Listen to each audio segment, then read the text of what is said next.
Crank up the volume and get ready for real-world bird hunting by listening to the Wingmen Podcast by Eastman's. Now your host, Todd Helms. Talk about being on the X. All right. Hey, everybody. Todd Helms here with another episode of the Wingmen Podcast. And I have a very unique dude on today up from Helena, Montana, Chad Carman. Chad actually is a connection through the Eastman side of things through RMEF. And he and I got visiting earlier in the year and realized that we have a lot in common because we like to chase stuff with wings. So, Chad, how's it going, man? It's going good, man. We finally got snow 2 days after the season closed here in Montana, which is kind of awkward to see. But hey, maybe we'll get it and prevent some fires this year. Yeah, I woke up to a dusting this morning too. I let Mackinac out last night before bed, and it was starting to spit snow, and you could see it rolling over the mountains before dark. But I thought, it won't get to us. A lot of times it fizzles before it gets out in the valley. But yeah, we had a little bit, but we still don't have birds. So, well, I moved to Helena, which is supposed to get significantly more snow than Missoula, where the headquarters at, and pretty much the time that I've moved here has been completely dry. We got 2 feet of snow in October. And I went and bought a plow for my Ranger, and we haven't pretty much had any snow since. So I guess I screwed the whole city as far as getting snow by buying a plow because I'm lazy. I hear that's hilarious. When I moved to Powell here in Wyoming, this is like the banana belt of Wyoming. Doesn't get a ton of snow. It's high desert, so it doesn't get a lot of precipitation at all. But I moved from Snow Belt USA in the UP in Michigan. And the first 2 winters that my wife and family and I lived in Powell, we had like tons and tons of snow, and everybody was blaming me for bringing it from Lake Superior with me. Everyone in Montana and Wyoming and the West just loves blaming whoever moved here for bringing whatever bad problems they have. Like we get this locusts come into Montana, and people be like, "You brought those with you from Oklahoma." Yeah, exactly. Oh, goodness. Well, Chad, explain to us a little bit about what you do with RMEF, and we talk elk a little bit, obviously, because I love elk as much as you do. But I'd really like to talk obviously about ducks, geese. Our seasons are wrapped up. We still got late geese down here. You just said you were out completely up there now in the Pacific Flyway, so you're done. Which can't imagine. But so what does Chad Carman do for RMEF? Yeah, so I'm in charge of a lot of the digital marketing efforts at RMEF. I moved up in late 2016 from Oklahoma to Missoula, basically sight unseen. Packed up my dog Buster then, and we went across country with nothing but a U-Haul and left all my family back there. And so I oversee our digital programs from email to website, our RMEF films, photography, basically anything to do with new age media. I was responsible for coming in and starting that program. And I can tell you, I came in with a lot of big ideas and was quickly humbled by what an amazing organization it is. And how strong a lot of the old school marketing techniques are there. So it's been a fantastic program for me to learn more than anything that I brought to the organization. So very humbling, very fun. Obviously, it is 100% all about elk, and it's an amazing creature. It got me into elk hunting when I moved here. But my passion has been waterfowl. My passion has been waterfowl for a long time, and mainly because of dogs. Dogs primarily got me into waterfowl hunting back in college, and I have been 100% dogs and waterfowl ever since. That's a good excuse to get into waterfowl. That's for sure. It seems the two are just inextricably linked. What's that? Like I'm a marketing guy, so I kind of help you segue. I love that segue. You did a beautiful job. Perfect. No, that's I even get to use my dog elk hunting a little bit. He runs grizzly protection for us on elk hunts. Oh man, So, that's I don't know. I feel like both of my dogs, I've got fantastic switch dogs, and I feel like if either of them saw a grizzly, they'd run up and be like, "Hey, how's it going? What are you doing? You want to you play?"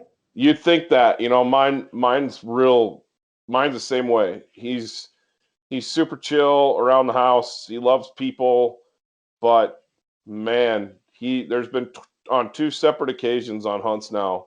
He hasn't fended off a bear, but he's given us the warning that there's a bear there. And both times, one time set up just glassing, and then another time was butchering a bull at night this year. He started barking and growling and gave us the heads up. And man, I tell you what, it's nice to have a dog that can do everything. And I didn't know if he'd do that or not, but he did. You might be surprised. Well, I can tell you very specifically, I will never be surprised because unlike you crazy people in Wyoming, I elk hunt where there is not supposed to be any grizzly bears. Um, and I say that in the irony, I was very fortunate this elk season. I actually harvested a bull and a cow within 24 hours. And Good for you. it was on block management. And I made it a point to make a really good friend with private landowners. And so I was so fortunate this year. The block management owner went and got his Polaris, came up and backed up and pulled both of my elk out for me. So I didn't have to worry about it. But then he goes, "Oh, yeah. Did you happen to see any bear tracks down here? We've got a biologist that's got cameras set up because they think a grizz is running in this area." And I was like, "Well, there goes my elk spot. I don't want to hunt here anymore."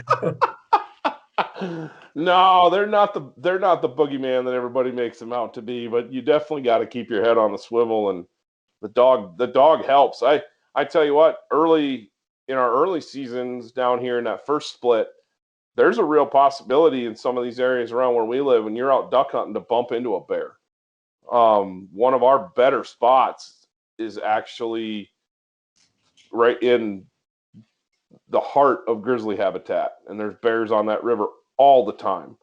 And I've never busted one, never even seen tracks where I duck hunt, but they're there.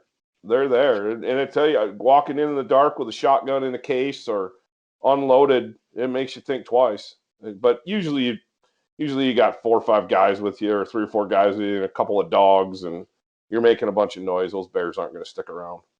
Well, I'm naive, man. We hunted up in the Nine Pipes area north of Missoula a lot when I first moved here and was working and living over in Missoula. And I hunted with just me and Buster by myself. We'd go in. I'm carrying a sack of decoys. He's falling behind me. I've got my gun in my case. Everything's safe. Couldn't run out of sight in a day because you got your waders on and you're walking around like a moon man. But I hunted there for 2 years. 3 years, and until I finally saw the sign that said "Warning: Grizzlies in area," and I had no idea that I was even hunting in grizzly country. And that's just the naivety of moving here from Oklahoma, where it's not a thing. You are the top of the chain in Oklahoma. You might see a cougar every now and then or mountain lion, but other than that, it's coyotes and there's some black bear. But in Oklahoma, you just weren't worried about predators, so I hunted all over Montana those first 2 years, and I didn't even carry bear spray with me most of the time. And then someone was like, "Hey, you might want to at least think about carrying bear spray with you when you're duck hunting up there." And I was, "What? Why? What are you talking about?" "Oh yeah, there's plenty of grizz up there on the reservation." Sure enough, I go look. There's even a Montana, or I think they call it like the Flathead Valley Grizz Cam, and it's just this social media account of in that area. And I'm going, "Oh, this is fantastic." So yeah, I'm that idiot that we're lucky we didn't hear about getting eaten by a grizzly while duck hunting. Oh, that's hilarious. No, good for you. Yeah, there was a guy up in your neck of the woods 2 years ago that shot that grizzly while he was pheasant hunting. Oh yeah. Dog flushed it out of an irrigation ditch, and it charged him, and he killed it with his 12 gauge and pheasant loads at like a matter of feet. Yep. But that's crazy. Yeah, that's absolutely crazy.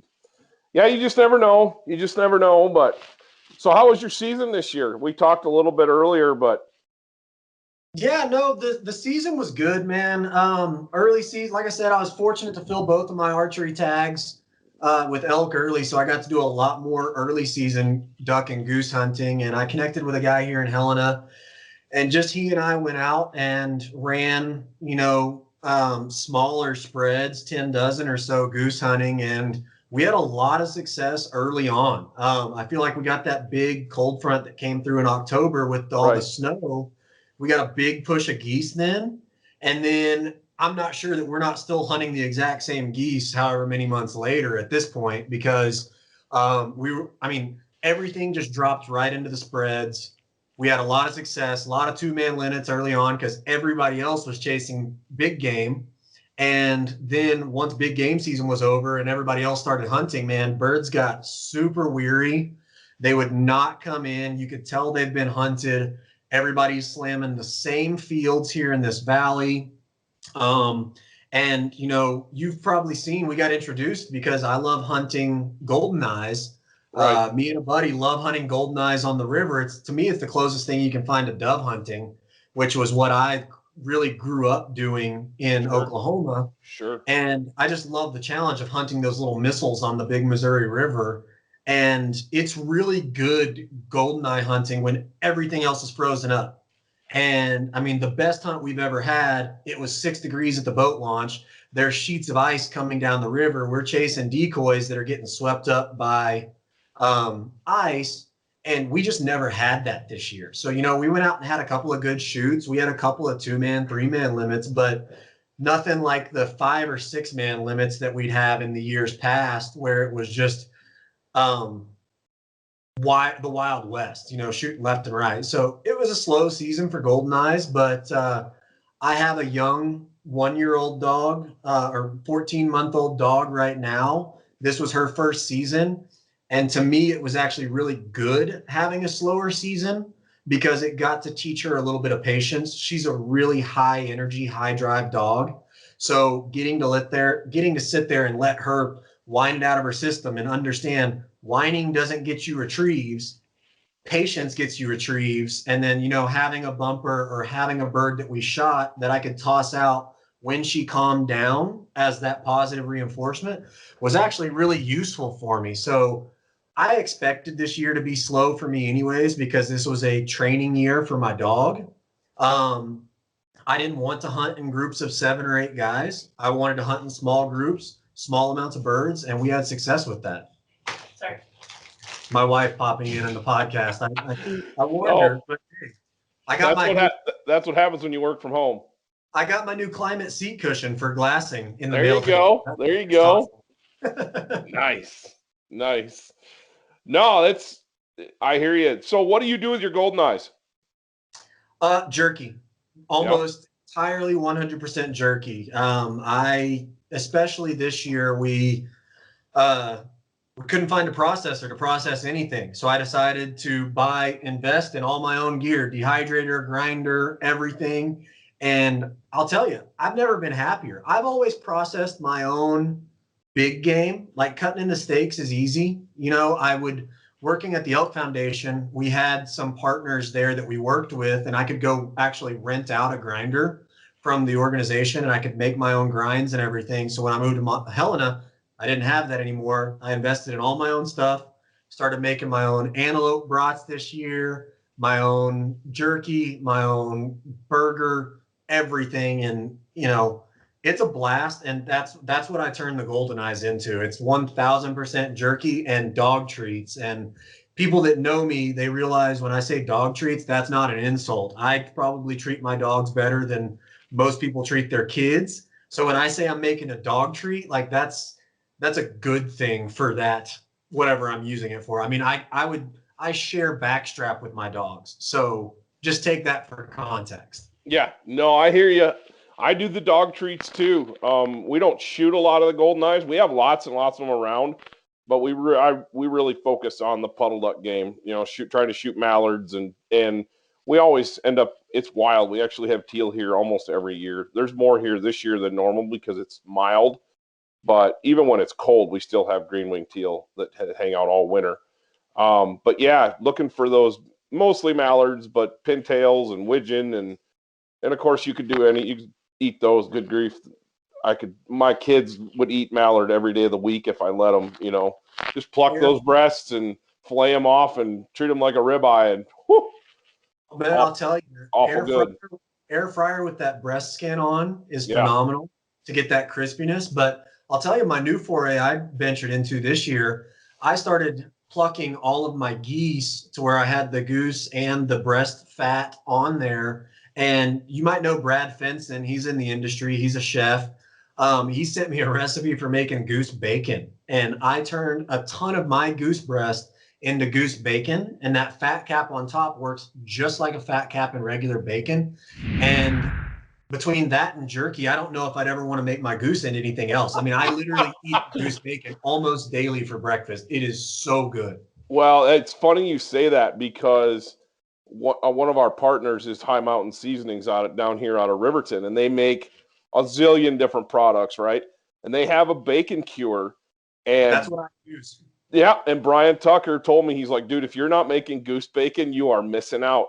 We haven't killed hardly any geese this year. I mean, it's been like we haven't done it. There's some geese north of us, but we just don't have a lot of geese yet. And I'm kind of hoping that even with this long range forecast looking really, really balmy for the next 15 days, I'm hoping we get some honkers, because that would be fun. I would really like to do some of that goose bacon. I know I've done pastrami and jerky and a zillion other things. A lot of my geese, it seems like anymore, get turned into like Polish sausage and bratwurst and stuff like that.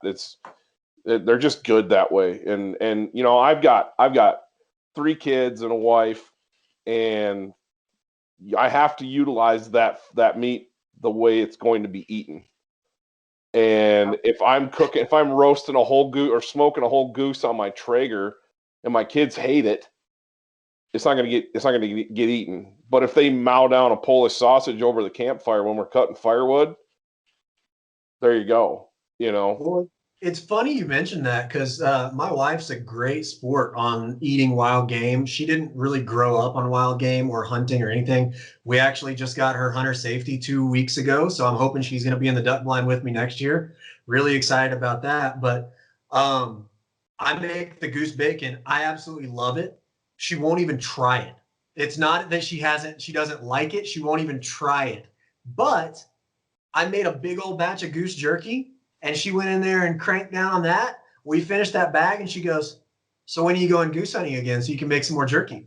And so you make a great point there. You have to cook it the way people will eat it, because you and I can only consume so much. And it's great that I love my daily goose bacon, but I can't eat goose bacon for the next 5 years from this year's kills. So I had to turn a bunch of it into goose jerky too. Yeah, no, I agree with you 100%. 100%. No, I was just curious because when I first moved to Wyoming a dozen years ago, I've lived in a bunch of different places in the state, to places where there were hardly any ducks or geese at all.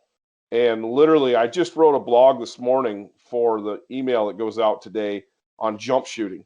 And jump shooting gets a bad rap, a lot of the time. But there's places where it's the only possibility for you to kill birds. And when I first moved to Wyoming, I lived over in the Black Hills on the South Dakota border.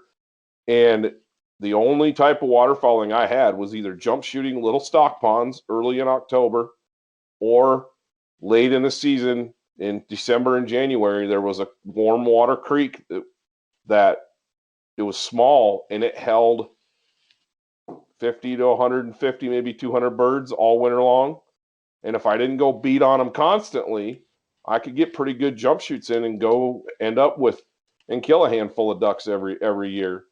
And I tell you what, for coming from Michigan, where waterfowling was a huge way of life for us, to moving to some place that didn't really have waterfowl, those hunts, those forays that's what those things kept me sane. I tell you what. Look, man, I can't tell you how many times we all go sit out with the best of intentions, and it happens a lot up north of Missoula there in the Nine Pipes area. You go sit in a big pond, you throw out your 3 dozen floaters, and you have dreams and aspirations of filling a 3-man limit with mallards, and halfway through the morning, you've got 8 birds, and you're like, you know what? Let's go run through and jump shoot and check some of these other little potholes. And, you know, that's a legitimate part of hunting that no one should ever thumb their nose at any part of it. I agree. Jump shooting is just as much fun as puddle duck hunting, just as much fun as field hunting. It's just a different version. And ironically, we train our dogs in the testing side of things. We train them to be able to do jump shooting as much as we do steadiness, as much as we do field huts, as much as we do remote sins. It's all part of it. And even when working with a dog, that dog is supposed to be able to do all things for you in a hunt. So I love the jump shooting side of things. Yeah, and the reason I talked about that was when later on I moved around and I moved to actually where there was migratory birds in the state of Wyoming.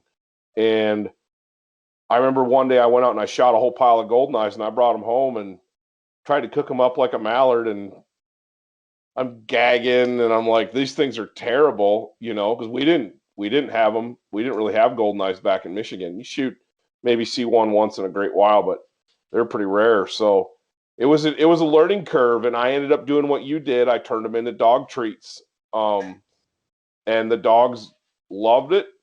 Same thing. My dog gets treated just as good as my kids do, and big part of the family. And so I was curious to hear what you did with them, and because if there was some fancy recipe, I might go back to shooting them, but.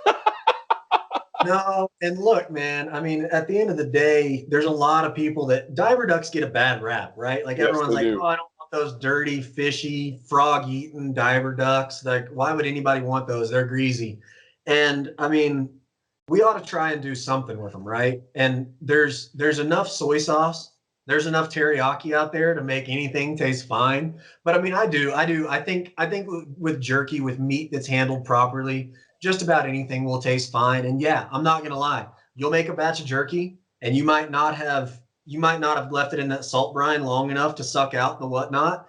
And you might not dehydrate it just right enough. And all of a sudden you bite in, it's like, oh, that's muddy. Well, that's going to the dog treat side of things. The dog's super happy. It's getting used, Right, I mean, right. I'm not going to pretend that a diver duck tastes like a mallard. Oh, Don't no. get me wrong. I'm never going to make that argument. Well, I've had some mallards that got on a fish eating kick that were every bit as nasty as any goldeneye that I ever tried to eat. So I mean, it's not always a given. Down here in the central flyway, they're mostly eating grain and invertebrates and things like that, and they taste really good. But man, sometimes back in Michigan, especially, they get on those bays in the Great Lakes and they start eating fish, whether it was alewives or gobies or whatever. Whew, it didn't take them long to get tasting pretty nasty. So it was just interesting. It's just like anything else. It tastes like what they've been eating. Black bears that have been eating berries taste like berries. Bears that have been eating fish taste like fish.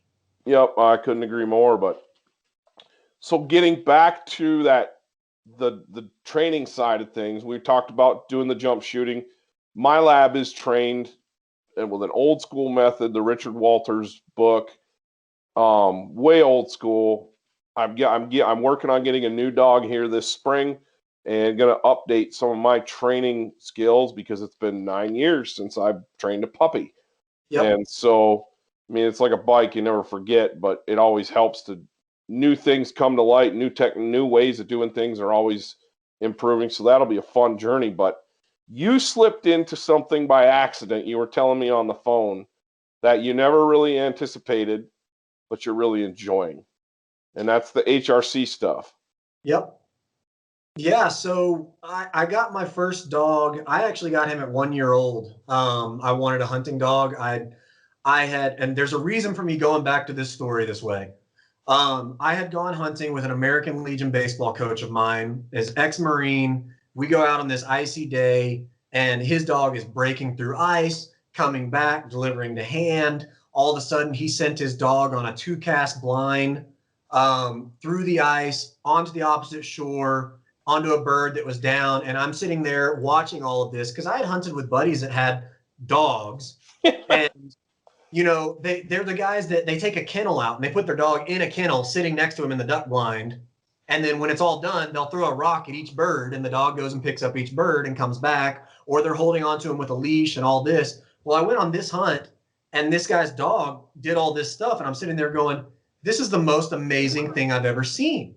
Like, I need that. And so I got a hold of the group that trained his dog, and I bought a 1-year-old dog, and it wasn't cheap, but that's the experience that I wanted duck hunting.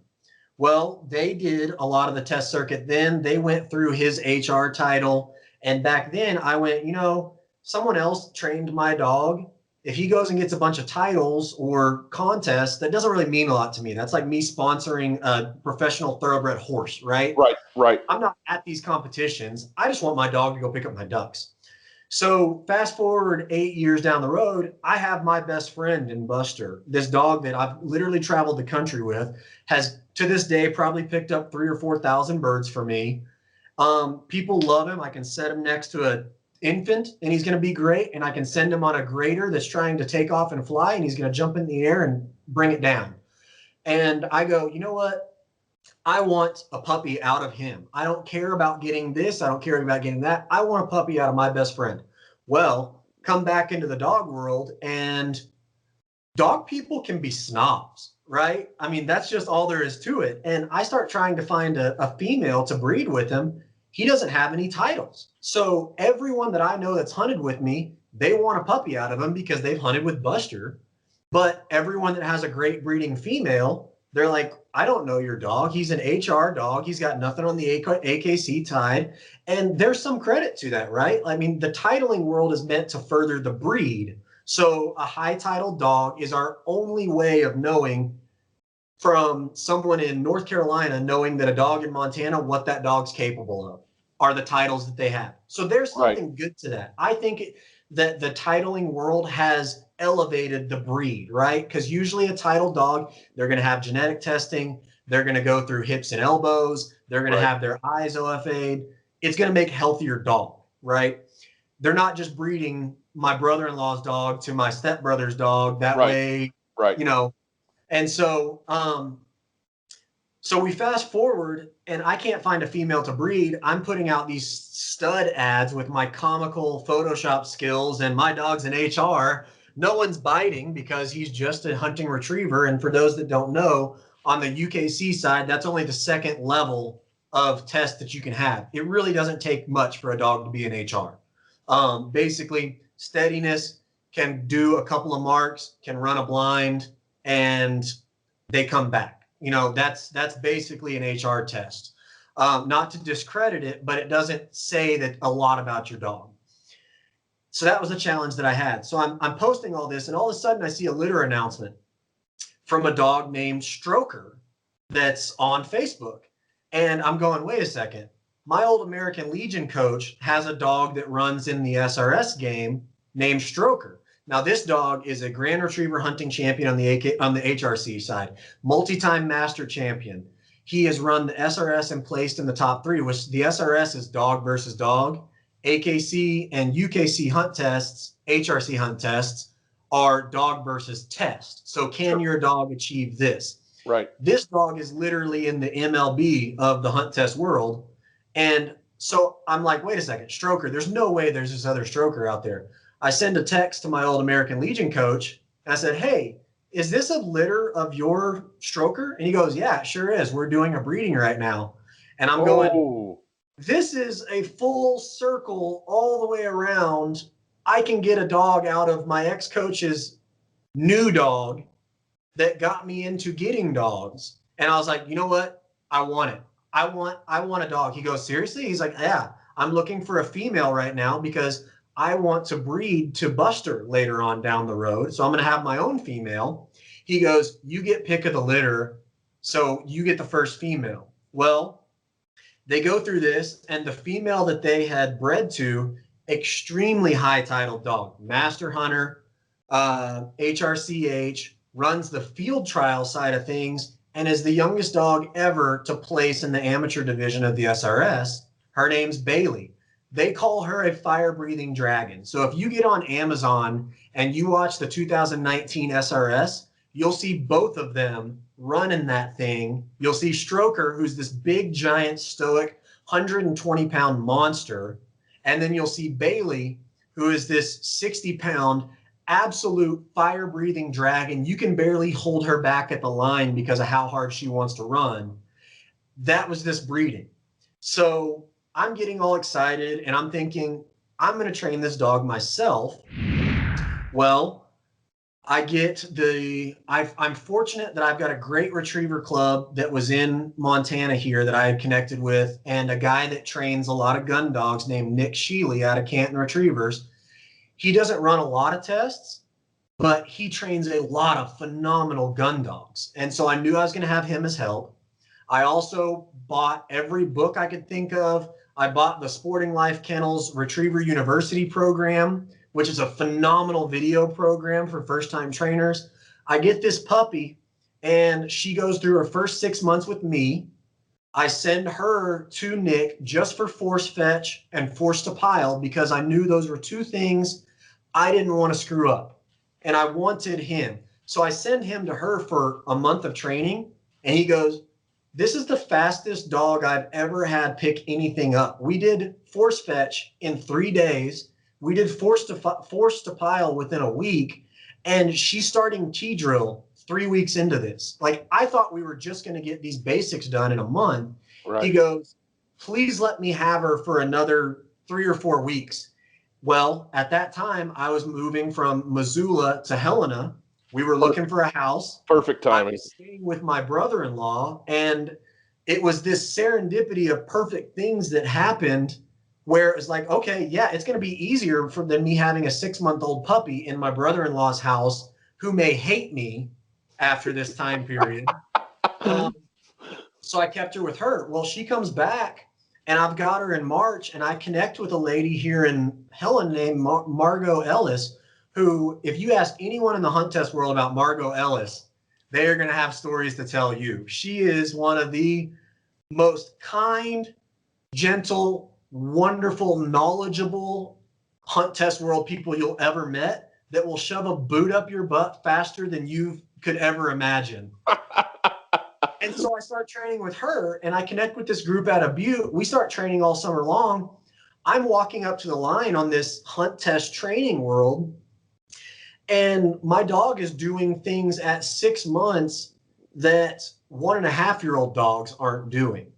And I'm going, oh man, I'm going to get hooked into this because I've got a dog that's way better than just a gun dog. Right. And so I found myself, like, I was an ex-athlete, right? I found myself walking up to the line with a little bit of swagger going, look what my 6-month-old dog can do. That competitive drive got you. All of a sudden, my competitive drive kicked back in, and I'm like, you know what? I think I'm going to have fun with this. And I'm watching what my dog can do, and I'm like, man, it's a disservice to her. Plus, I'm having a whole lot of fun running these things. So I actually ran my first HRC test this summer from that, and AKC test from that. And I can tell you, I've played in front of 10,000 people on the baseball field, and I was cool as a cucumber, calm, collected, good to go on that side of things. You put me in front of 20 people in the quote-unquote gallery, which are all friends and family of the dogs, hoping that my dog came back with the bird, and I'm sitting there wanting to throw up. I bet. And it's sad because your dog, when you walk to the line, your dog feeds off of your emotions, right? Oh, yeah. Like a lot of people that have trouble with dogs, their dog is super antsy and they're sitting there screaming and yelling and they're super antsy, and the dog picks up on that. If you're calm, cool, and collected, your dog's going to be calm, cool, and collected. And, you know, I'm sitting here wanting to throw up on the HRC test, and so my dog's jacked up and amped up and super excited. But we got through it. It was a great experience. The AKC test the following weekend was an absolute it was comical, right? So we go up to sit up and run the land portion of it. She hammers her first mark, comes back, sets up for her second mark, which in AKC has to be a flyer.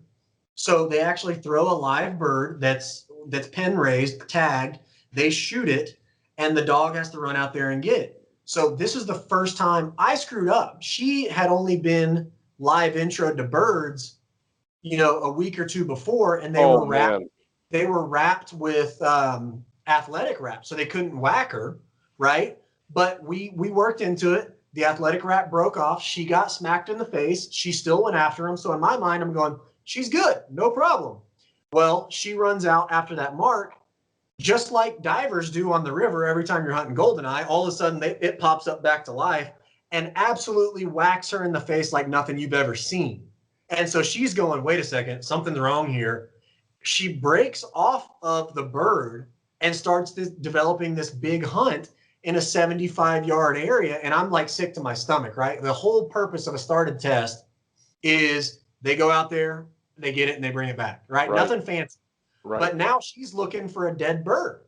Right. And there is no dead bird. There's this bird running away, and now it's bedded down. So I turn around and I'm like, oh my gosh, what do I do? I'm on the line as a novice trainer. Well, we've been working hand signals. So I asked the judge, can I give her hand signals? And they're like, people typically don't do that in a started test, but go for it. Give it a shot. So I whistle stop her. And I give her an over. I give her a back. I work her through it. She's taken every cast perfect. There's even a log out there. And she takes the cast over the log perfectly, which is something you train, right? But that's a higher level training. Well, I'm sending her all these places, and she's just running back and forth where I think the bird is. And finally, I whistle tweet her to come in because I'm like, man, we failed it. She can't find it. She's not going to pick up that bird. She stumbles over the bird on her way in. I was so nervous, I was casting her to the wrong place for a solid 2 minutes, and she took every cast perfectly. Oh. Comes back, I take the bird, I'm ready to throw up. I turn around, the judge goes, your dog's only as smart as you are. Yeah. But that was impressive, and let me just walk off. And there I am, hat in my hand going, you got to be kidding me. And we passed, and, it was a funny experience, but my friend Margot, she runs the full hunt test circuit. I'm engulfed in it. I'm hooked. Here now I'm planning how I'm going to travel across the Western United States this spring and do all these hunt tests. And I know that was a really long-winded roundabout way of saying that, but that's kind of how I got hooked. No, I think that's great. I look at that, your experience as going right back to where we started talking about, it's the dog that the dog got you into it in the first place, and now you're finding a reason to have, as I'm sitting here talking to you, your dogs are coming in and out, checking on you and seeing what's going on. And I love it. I love it. But you're finding a reason to have something to do with those dogs year round. You're hunting them in the fall. You're working HRC tests the rest of the time. You're training. You're doing all these different things, and you've gotten into a community, a dog community there, and it's become a way of life. And I think, I see the same thing with horses, with whether it's roping or running barrels, or it's the same way living in the West. Horses are a big deal, and there's it doesn't seem like there's any halfway with them. You're either into horses big time and you've got good ones, or you've got horses that hang out in a pasture and really don't do much. And when you need them, they're a pain in the butt to deal with. It's the same thing with dogs. If you're not working those dogs all the time, and I'm at a point with my dog, Mackinaw, he'll be 9 here in a couple of weeks. And so I don't train him like I did when he was a year old, 2 years old, 3, 4, where we were working on marks, we were working on blinds, we were working on hand signals, and working on, good grief, throw 2 bumpers in the river at the same time. And you got to bring me one, not try to get them both, and trying to get him to figure out those things. Well, now he's pretty much got that. And so now we may throw the bumper a couple times a week in the backyard, 5 or 6 throws. His tongue's lolling out, and he's happy and having a good time. He doesn't want to quit, but if I keep it up, he's going to be sore, So it's it's more important for him to go out on those elk hunts and go fly fishing with me in the mountains in the summertime, and go for swims and go on the drift boat and hang out with the kids, because that's his role. You know, he could still get it done in the field. I mean, he picked up the last 2 days of duck season, he picked up 30 birds. You know, more than that, 35 birds. And we had another dog, but he's the old man and he wants to go. But it changes. So I look at where you're at right now and wanting to travel and do all that stuff. I think that's cool, man. I really do. And I applaud you for that and I commend you for that. But I want to go back to what you said about your dog feeding off your energy. Mm-hmm. And it's very similar to, as a coach, I was a coach for a lot of years. And your athletes feed off your energy. If you're negative, your athletes are going to be negative. If you're jacked up and excited, your athletes are going to be. If you're confident, calm, cool, collected, they're going to be. I got this 8 3/4-year-old lab who has been there, done that. He's seen it all. He's retrieved thousands of birds. He's got it, right? He's got it. The last day of season, we had this awesome little shoot on this little tiny pond, and there's birds coming in. As I'm tossing out decoys, there's birds coming in the dark, landing in the decoys, like feet from me. He's sitting on the bank, and birds are landing 2 feet from him, and he's looking at them, you know, tail going like crazy. He's all jacked up. Well, between the birds being there at daylight like that, lots of stimulation, and then I was excited because I knew what was going to happen. He was a wreck. He retrieved like he was 6 months old again. You know, he's going too fast. He's running over birds that are, you know, where this pond is small, so a lot of the birds are falling on the back side of the pond over this big bank. And so they're out of sight once they fall. He's got a mark. He runs over there to find them. They're wind washed because they had been there for a few seconds. And he's running around like an idiot. And I'm going, dude, what's going on with you? And then as the morning progressed, we calmed down. We had a couple birds sail out into the agricultural field, and he marked them down, and he was able to go out and find those. We hunted him up blind on one, you know, and it was that intensity level settled a little bit. And he settled in and he did okay. But that's a 9-year-old dog that still gets amped up and jacked up like that. And so it is important how you approach things and how you do things. And I don't know, that's what makes it awesome to me, is that dog is a direct reflection of you and what you do. And they are your best buddy. And live to please. Well, I mean, look, a lot of people that have issues with their dogs being overly excited or breaking or doing this or doing that, they're like, oh, I just don't understand it. I can take my dog out back and I can sit him down and I can throw a bumper all day long and he's just fine. And you go, okay, well, when you do that and you throw that bumper, did you shoot a gun? Well, no. Well, did you blow a duck call beforehand? No. Well, I mean, a duck call is a pretty high energy thing. A dog understands quack, quack, quack means bird. Quack, quack, quack means excited. I get to go play. A gunshot means I'm excited. Even something as simple, you know, if you looked on my Instagram, you probably saw there's a video of me. I set up my coffin blind and my mud hut with a launcher next to me, a bunch of poppers in my gun and my goose calls. And I put my dog in that situation first before I ever put her into the field, because she is an excited dog, right? And I know that when I get out there and I start blowing a goose call, that is excitement out of me. It's going to translate to the dog. And so you have to go through this progression and understand, just like an athlete that gets their head in the game before they walk up to the plate or before they get out of the huddle, you have to calm yourself, center yourself so you're operating at your best. You have to do the same thing for your dog, or your dog's just never going to have a chance to succeed. Because the only dogs that are truly 100% calm and stable from the get-go without training into it probably don't have any drive. That's exactly right. Yep. And you know, there's a joke that runs in the dog training world that there's 3 types of dogs in the world.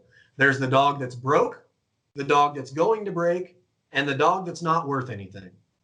So it's drive inherently that creates an opportunity for a dog to break. And I mean, I find myself all the time having to, when we're out on a hunt, I go, guys, she's getting super amped up. Like, I need you. I know this sounds crazy, but I need you to not call these next birds that come in.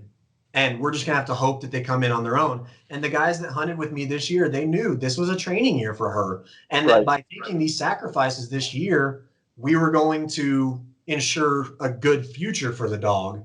The first goose hunt we went on this year, I got offered to go on an 8-man barn burner. And I had to turn it down because the other funny thing about me, I don't hunt without my dogs. Yeah. I've been on one hunt in 9 years without my dogs. I've had people tell me it's a field hunt. We don't need dogs, or, come fly out here to do this hunt. I was like, I'm not doing it without my dog. I hunt because of my dogs. I train because of my dogs. And, I turned that 8-man barn burner down because I knew she wasn't ready for it. It's going to be too much excitement for her. So her first goose hunt consisted of me and a buddy that was doing the shooting for me.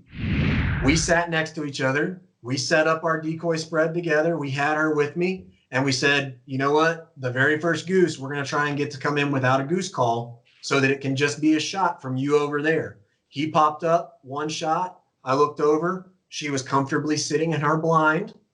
And then I released her on her call name and she went and got it. Set up for success. So then the next one, we introduced the goose call, a little bit of excitement. I could hear her excitement, but I could manage it at that point and say, quiet, no. Once she calmed down, pop up, dropped it. So the next one, we're both going to shoot. We pop up. I pop up to shoot. He pops up to shoot. I've got an e-collar in my hand at a very low stimulation. I'm not a big fan of burning dogs. I don't think it's a good thing to do. I don't An either. E-collar, when used right, is a great tool. It's control. And so all I did was I used the vibration on her when I popped up, and I said no, and I didn't shoot. As soon as she dropped back in her mud hut, I shot. She gets to get her retrieve. So it's continually associating that calm demeanor of the dog with success. And like you said, when you're amped up, the dog's amped up. When everyone's chirping, talking, getting super excited, the dog gets excited too. So, but it's fun, man. Like that's the challenge of a dog. When I see my dog do something wrong, I don't get upset. I go, all right, here's another goal for us to overcome. Yep. Yeah. And I'll be completely honest. It took me a while to get to that mindset where, because it can be frustrating. And you put a lot of time and effort and work into a dog.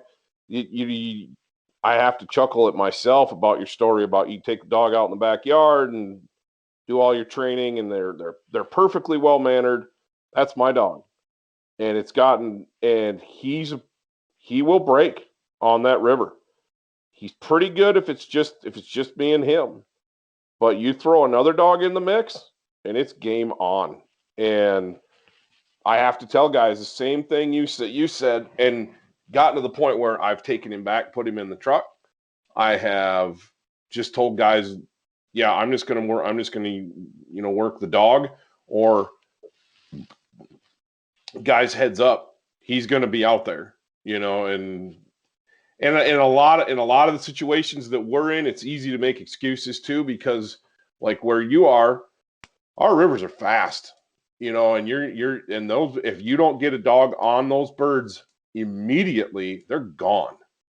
And so he gets them fast, but I've got a lot of work to do with my next puppy, and I'm looking at it going, what you said, being way more intentional and way more deliberate with the training and practicing like you play, whether it's setting up decoys and going through all that stuff and shooting and everything, so you can get your dog under control.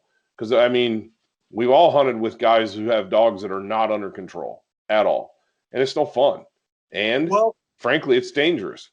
You said it perfectly, right? Like, river hunting is the worst thing you can do for a dog that's running HRC or AKC, right? Because a river dog needs to cheat to the bank. They don't want to take a straight line because then they're fighting the river. They can't.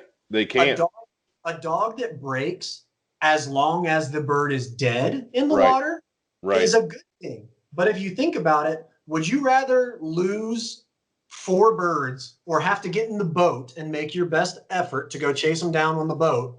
Or would you rather have that dog in the water and all of a sudden you've got a water swat over a dog's head Right. What's more valuable to you? You know, and I'm not downplaying the importance of recovering every bird, but I can guarantee you I would rather have a duck float down river than someone deafen my dog by shooting over their head Right. or accidentally water swap my dog, right? I mean, that's Right. the concept of steadiness. Because I hunted with a guy this year whose dog did the same thing. And his dog, I mean, as soon as guns went off, his dog was in the water. And his thing was, you know, my dog's just always done that. Like, I've never been able to get it out of him. And it's like, well, every time you let that dog pick up a bird after breaking, you just reinforce that it's okay. Right. If that bird floats away and they don't get to get it, or you walk out there, you know, fortunately, hopefully, if you're working on a breaking scenario, you're doing it in still water, and that bird just sits there, or Right. you walk out and pick it up. The biggest trainer that I've found for a dog is denying a retrieve. So if a dog breaks, you beat them to it. I've literally seen times and worked with dogs where we just took off on a dead sprint and grabbed the dog as fast as we could to beat them to that bird so someone else could pick it up. And then you do what's called poor man singles, where someone takes a bird and they throw the bird 5 or 10 feet from them. And if your dog breaks, they run over there and they pick it up. Right. Your dog does not get to pick it up. But Right. it's 1000% a safety thing.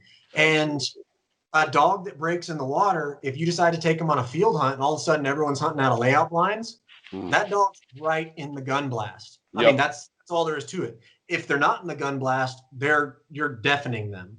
And thank God I've never seen it personally happen with a dog get shot, but I can tell you I've heard plenty of stories. Yeah, and I'm in the same boat. I've never seen it happen, but I've heard lots of stories. And it's funny you talk about the not letting the dog get the bird, because that is exactly what I've had to do with mine. So one of the guys that we have that I hunt with a lot that's here in the office got a pup, and it was a gift to him through, I think his mom and his wife got him the pup. He didn't get to pick it out, didn't get to choose it. And he's struggled with that dog. That dog doesn't have a lot of drive. But over the last 3 years, I give him a lot of credit. He sent it to a trainer, and they've gotten the most out of that dog, to the point now that dog will go and pick up birds, no problem. You can tell he's not all fired up about it, but he'll do it. And it's been a big help for me, because we've just been running my dog and as he's getting older, it's like, he can't pick up 20 birds out of the river. He's 9 years old. He can't do that anymore. He can, and he will, but I can't use him for 3 days after that. He can barely move. Yeah, he can barely move. And I'm like, yeah, I can't do that. So, but knock down a bird, Mac breaks to get it because he wants to beat the other dog to it. It's like, no, sit, stay, come here, no bird, call him back, let Ace get the bird. And then it's like, okay, now it's your turn. And really, really had to work on that. But you're right, the river changes everything. And a lot of the rivers we have here the main river we hunt here is not very wide. You could pretty much shoot across it, but it's smoking fast. And you watch a river dog. My dog's got to the point where we hunt a lot of the same spots continually, and he's figured out that depending on where the bird falls, how he can go get it. There's one spot where if the birds fall way on the other side, away from the decoys, he will actually run up the bank above the bird, because there's a gravel bar that he can literally like run and swim, and he can catch the bird way faster than having to take a straight line across that current. He's figured that out over retrieving a couple hundred birds right there, and he knows. And so it's like, when I give him that command, Mackinac, he's gone. And it's like, it's up to him. And he's got it all figured out how to, like you said, cheat the bank, do all these things where on a hunt test or a lot of those things would be like, can't do that. But I guess what? He picked up 19 birds in one day the other day out of the river. We never lost a bird, and it's you have to find that happy medium, man. I think it's so like, too. I've got a young dog, right? And she's learning the concept of straight out, straight back. Like, that's crucial in the hunt test world. Like, Absolutely. you just said. And I've got her de-cheated, so she will enter the water completely straight. But just like you, we hunt an island on the Missouri. The Missouri is a big river. I mean, it's 120 yards across and it moves. But my big dog and her have both found the sandbar that runs down the backside of it. So they will straight line right out to the bird, and then they turn and about face right over to that sandbar, and they come back. And you have to do it because no dog can swim against the Missouri. I don't care who it is, right? Yep. They're going to lose ground, and we hunt islands. So if the dog doesn't make the sandbar, then we're getting in the boat, we're running the dog down, which is going to get the dog. The worst experience ever. The dog's gonna be fine because they can swim for 30 minutes straight. Right. But you don't want that. No, and it makes you nervous. It makes you nervous. So, there's spots on the river here. You get down by the estuary by its mouth where it dumps to a bigger river, and it's, man, you got to be paying attention because it's full of log jams. It's full of hairpin turns, and I've seen dogs get sucked underneath those log jams, and luckily they've all made it, but I've heard lots of stories of guys losing dogs that get sucked under a log jam because they're trying to get a bird and you couldn't call them off of it. That was a big thing. I remember the first time I hunted down there, I'm looking at this going, okay, I got 150, maybe 200 yards of river to work with here. Anything that's way out there, I'm going to have to take the dog down river. And if the bird's still floating there because it hasn't got hung up in a log jam, we're going to have to, I'll be able to send him then, but figuring out where I can work the dog and where I can't, and then having the ability to command that dog on the fly. I remember, man, I'll never forget that. One morning, we knocked down a pair of Drake mallards, and one was far, one was close. I could get the close bird. It was close enough for me to run downstream and get. I needed the dog to get the far bird. And, of course, what does Mackinac do? He sight locks on the close bird. And when I send him, he takes off of that, and I can see he's lined up on that bird. And I said, no, back. He swims right past it, gets the far bird. I was able to run down, get the other bird. We tag teamed them, done. Those are real world hunting scenarios where all that training comes to play. And you've got to, at the end of the day, you got to be able to count on your dog and rely on your training. And sometimes the rules get followed, and sometimes they don't. So that's the fun part about the HRC AKC world, right? Because they have these concepts called poisons, or they have concepts called diversions, and they're all meant to ensure that a dog, AKC and HRC, one of the primary things are steadiness and control, because those two things are what keeps your dog safe. And just like you said, having that diversion or having that poison and your dog going on what you are controlling them to do is what keeps them safe. A good hunting dog will want to get every bird, and they'll want to do everything that you want them to do because they're labs, right? Like they're Goldens, or they want to please, right? It's inherently in their nature to want to please. So if you tell them to run through that brick wall and you can explain that, they're probably going to try it, and they're probably going to hurt themselves doing it, right? I know. How many times has your dog gotten cut up from a hunt because you sent them somewhere you shouldn't have? The worst mistake. That dog does not have a safety, control, and steadiness are the safety to that dog like the safety to your gun. Couldn't agree more. One of the worst lessons that I ever learned was letting my wife sew up the zipper on my dog's vest. And she looked at that vest and she goes, "This thing is shredded. It is torn up." I said, "Yeah, can you imagine what he'd look like if he didn't wear that?" Bingo.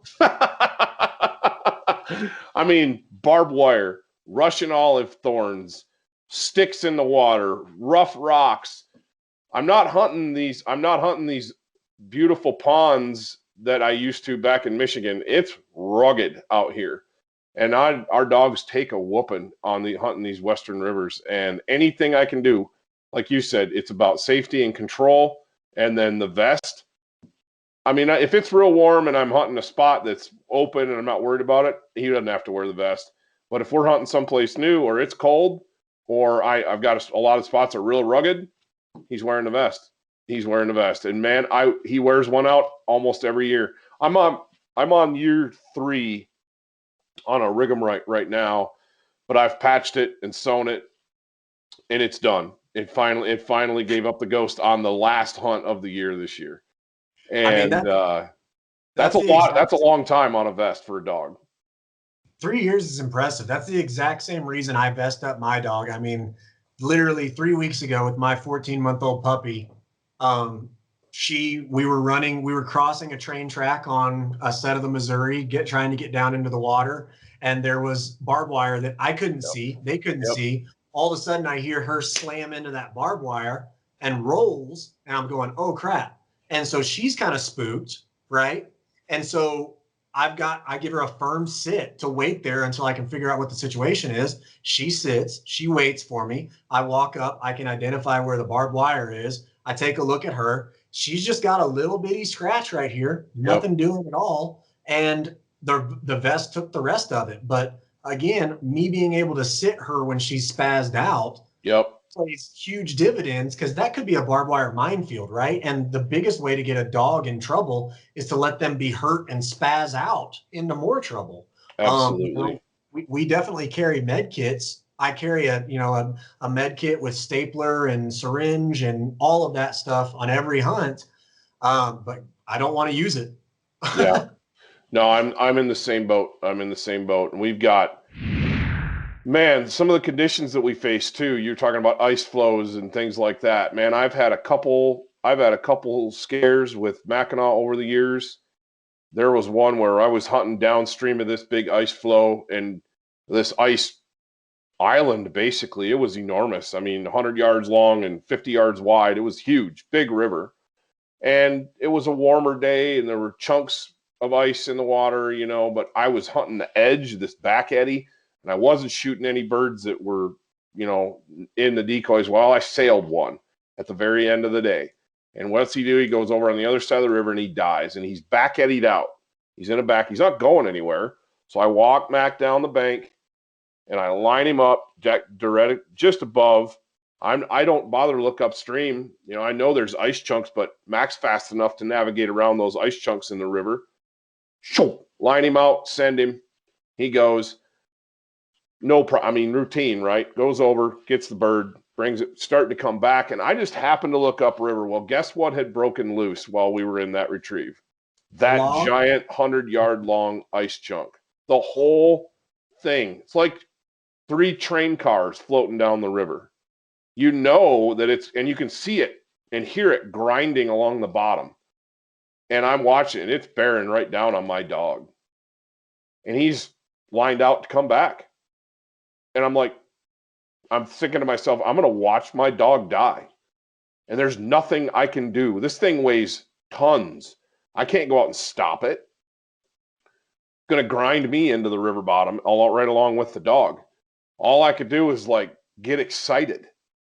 I got excited, come on, buddy, come on, buddy, come on, buddy, and just amped him up and crossed my fingers. Well, being excited, he has a tendency to throttle back a little bit when he gets a bird. He's like, I got it. And he enjoys the retrieve. You know what I mean?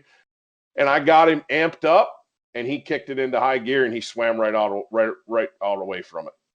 And luckily it hit the same back eddy that the duck did too. So it slowed down, but he swam, and in the end, it wasn't even close, but I'm watching it come and I'm going, oh my gosh.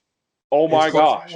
Yeah. My heart was in my throat, but being able to affect my dog's drive by the inflection of my voice, and it wasn't a panic. It was just cheering him on. Come on, buddy, you got it. And amping him up. He kicked it into high gear and just was gone. And it was holy smokes, man. Well, yeah, they are everything, aren't they? I still get chills thinking about that. It's funny because there's a funny technique that when I came over here to Helena, the Margot gal that I train with, she uses with her dogs.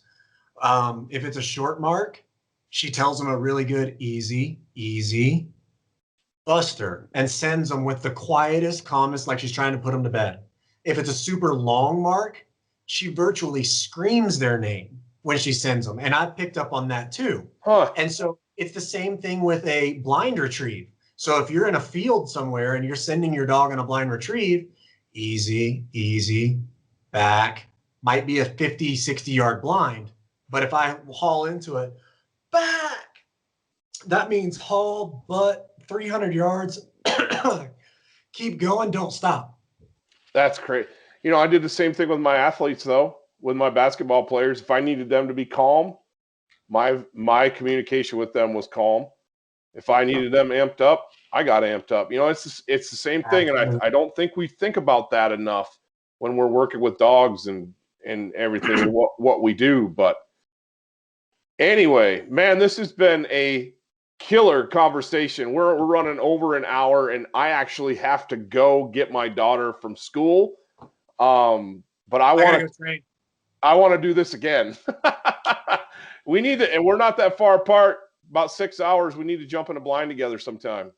Hey, I'm down. And let me know when you actually want to talk to someone that knows something about dog training instead of the person that's trying to learn it all. I can get you connected with people that actually know what they're talking about. People are probably listening to this thinking, this poser, he doesn't know anything about it. And I will tell you, it's the truth. I don't know anything about it. I love it. Yeah, and that, I think at the end of the day, that's what matters. You know, I mean, I've had been fortunate on the podcast to have a couple pretty big names in the dog world on the podcast, and you almost feel like, oh man, I don't know what I'm talking about, and that's their livelihood. That's what they do. Guys like me and you are doing it because we love it, because it's fun, and they love it too. They love it too. But yeah, let's talk more about that, and let's do another one of these soon. You bet, buddy. I'm available anytime.